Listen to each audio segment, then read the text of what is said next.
Hello and welcome. Take a deep breath and let the energy in the room settle for a moment. Before we begin this presentation, I want to prepare you for what you are about to experience. In a few moments, we are going to step inside a very raw, a very real event from my own life. We are going to listen to an unedited audio recording of a highly volatile confrontation that took place in a living room in 2017. You are going to hear the collision of two different eras of manhood. You will hear the older male relative operating from a place of intense aggressive hostility, demanding that I conform to the traditional rules of engagement. Now, I want to be absolutely clear about my intentions in sharing this recording. I'm sharing this to educate, not to incriminate. And when you listen to the other man in this case study, I do not want you to hear a villain. I want you to hear a man who was handed a broken blueprint of what it means to be a man. I want you to hear a human being trapped in his own unresolved pain and hegemonic conditioning. True forgiveness lies in recognizing that everyone is doing their absolute best at their current level of consciousness. This man was simply swinging his sword in the dark. My mission through the Men Hill Institute is to build a comprehensive legacy out of organized chaos. We do not sanitize the truth, but we also do not use the past as a weapon. This case study is a clinical and spiritual look at the human nervous system. It is a real-time demonstration of what happens when the world demands you fight and you choose instead to put your sword down, go within, and find peace. Keep an open heart, keep a still mind, and let's begin. Silence. In the Western matrix, silence makes us deeply uncomfortable. We are programmed to feel it, to fight it, to dominate it. Today, we are going to explore what happens when the fight or flight alarm sounds and a man chooses not to swing his sword. For decades, the data on masculinity has dictated exactly how a man is supposed to act when he is threatened. He is supposed to protect, provide, conquer, and compete. This is the hegemonic ideology. It teaches men to react with rage, viewing silence or calm as a weakness. But what happens when that programming is put to the ultimate test? So let's look at this case study. I want to take you inside a specific room on a specific morning. On a couch is a young father at the absolute rock bottom of his life, going through a divorce, separated from his infant son, with no family support and little income. He traveled by bus every day just to see his child. Entering the home is his father-in-law, Mr. F., a tall, dark, boomer generation workman raised in the South, full of rage and representing the standard hegemonic masculine male. The data says that these two men should engage in a physical altercation. Let's go to the tape.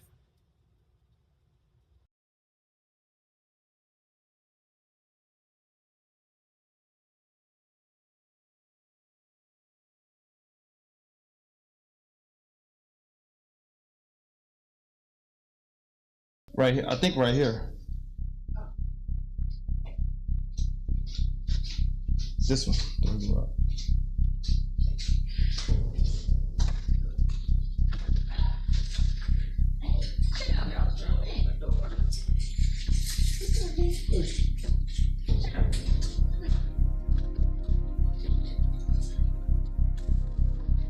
Morning. Hey, what is your issue taking that baby outside this time in the morning? Excuse me? No, excuse me. Did you not hear me? What is your issue taking that baby outside? Don't say nothing to me. I'll pop your ass right through the middle of that wall. No, hold on. You turn that baby loose. Turn that baby loose. We begin our play-by-play. The young father has simply taken his sleeping son outside for some morning air. The family enters, and the young father politely says morning. Mr. F immediately bypasses the greeting and escalates, towering over him on the couch. He delivers a direct threat. I'll pop your ass through the middle of that wall. The nervous system is stimulated by external events that activate when it feels a threat. The young father's biological alarm is now ringing. That baby loose. So What, doctor? You ain't got no business taking that baby outside in that cold air in the morning. it's not cold. Don't walk away from me. Don't walk away from me. Mr. Frank, I'm being Okay, let me tell you something. You took that baby out in the cold air the other morning. That make any sense? How many children do you have? How many children do you have? Mr. Frank. How many children? I said, how many children do you I have? have one. Okay. How many? How old is he? How old is he? How old is he? Mr. Frank. How old is It's he? not okay. All right. How old is he? I'm not in your face. I'm not being disrespectful. You know- but okay. Right now, you're in my space as if like. Until I put my hands on you, don't you worry about it. Until I put my hands on you, don't you worry about it.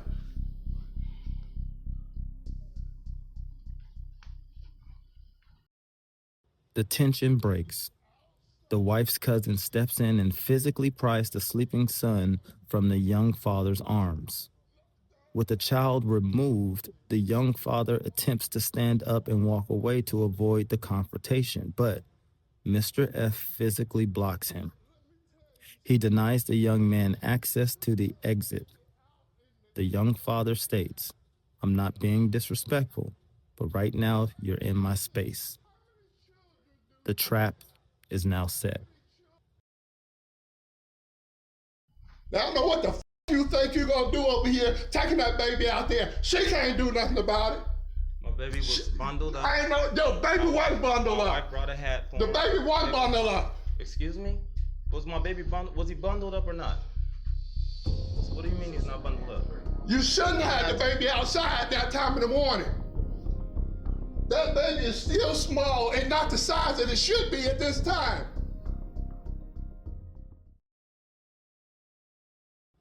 Mr. F issues another physical threat.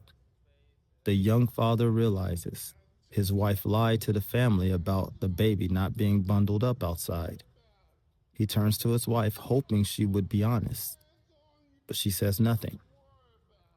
He is entirely isolated. In this moment, after hearing the threat, he freezes, and then he makes a conscious pivot. He goes entirely into silence.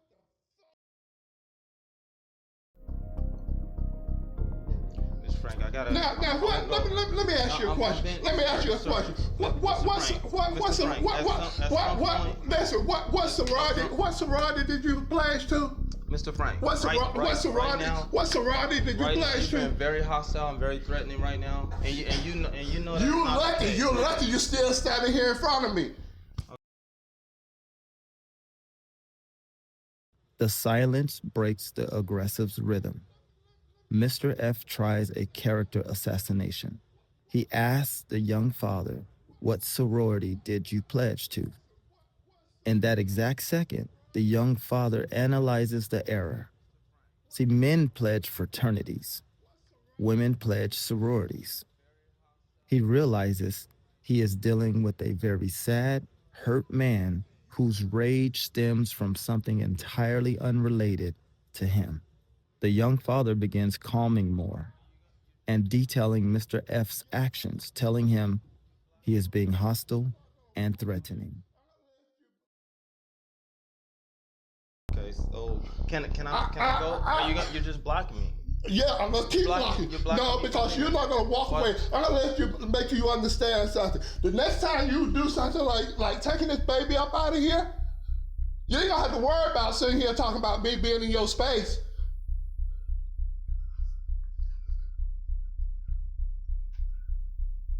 I saw through you. You was nothing. You got nothing. You came here with nothing but the clothes on your back. And then you turn around and do this. And you think somebody's gonna sit back and allow you to do this? The next time you pick that baby up and she tells you to put it back down, you better put it back down. Do you hear me?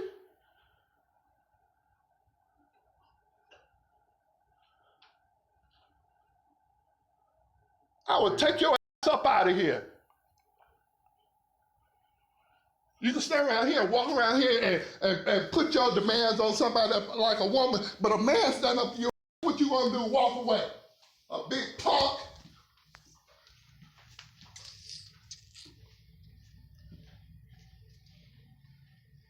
And I don't want to have to come back over here again either.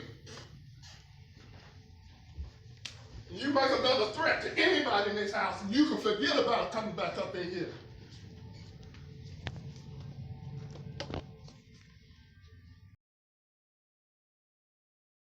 The climax of the confrontation, the young father reaches a point where he no longer cares about the consequences. He refuses to back down, but he also refuses to fight. He gives Mr. F an intense, ready-to-die kind of stare. Mr. F unloads his final insults, calling him a big punk who came into the family with nothing but the clothes on your effing back, and kicks him out. But the young father had just discovered a profound tool. He survived a highly volatile conflict by utilizing silence. That regulated his nervous system. I know exactly what was happening in that young man's nervous system because I was that young father in the video. I stood there and felt the hegemonic rage that many men feel during conflicts, but I happened upon the silence technique. See, I realized in the aftermath of that storm that a calm nervous system can be learned by men and used as the ultimate defense. That scene didn't just change my life. It changed my academic trajectory.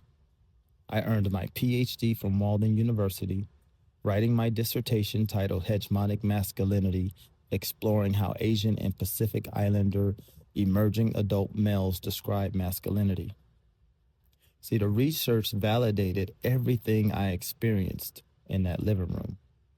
Hegemonic masculine ideologies, like suppressing emotions or acting aggressively, are directly linked to identity confusion and poor mental health in young men.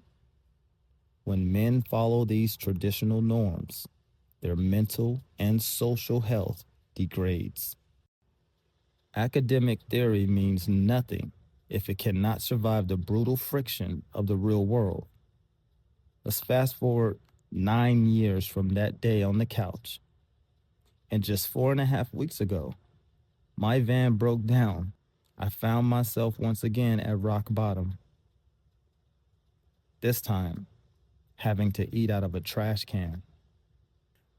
I was actively building my nonprofit organization, Men Hill, going on 4 years now, and not feeling successful. But I survived those circumstances because of what I learned about myself through the years of self-mastery following the 2017 event. I was self-mastered enough to know not to be hard on myself, but to learn from the feelings and maintain a calm nervous system, even in the dirt. This is why I built Men Hill in 2022. We are transitioning men from hegemonic masculinity, which destroys the self to protect the ego, to harmonic masculinity, which regulates the self to protect the community. To help men heal, we must calm their nervous systems. We implement a 6-month self-mastery roadmap dedicated to daily practices that help men achieve this calm. We teach them to use their tact rather than to attack. But we are not stopping at support groups.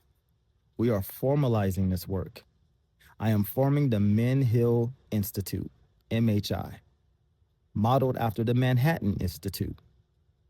This MHI is a research group focused on men healing through self-mastery, specifically researching the regulation of the nervous system in men who have overcome traumatic life experiences. This will be an institution comprised of and created for self-mastered individuals. Remember this: circumstances don't make the man, they reveal the man. The next time the world backs you into a corner, remember that your greatest weapon is not your rage, it's your stillness. To heal, you must go within to regulate the nervous system. And I hope you guys enjoyed this presentation. I think it's very important work. I intend on doing this work the remainder of my natural life. I'm so excited about the research that I am bringing into the world. I'm so excited about the stories from the men that will be shared to the world. And I would love your support to like, share, comment on all platforms and videos. Menheal.org is the official website for the nonprofit organization, and you'll find all the information you need there to support us. And also, if you want to know more about me as the lead researcher and my background, please visit my personal website and professional website at www.emanonwanderer.com. I look forward to seeing you. I look forward to meeting you. And I look forward to the rest of our lives together. I love you, and ain't nothing you can do about it. Help men heal.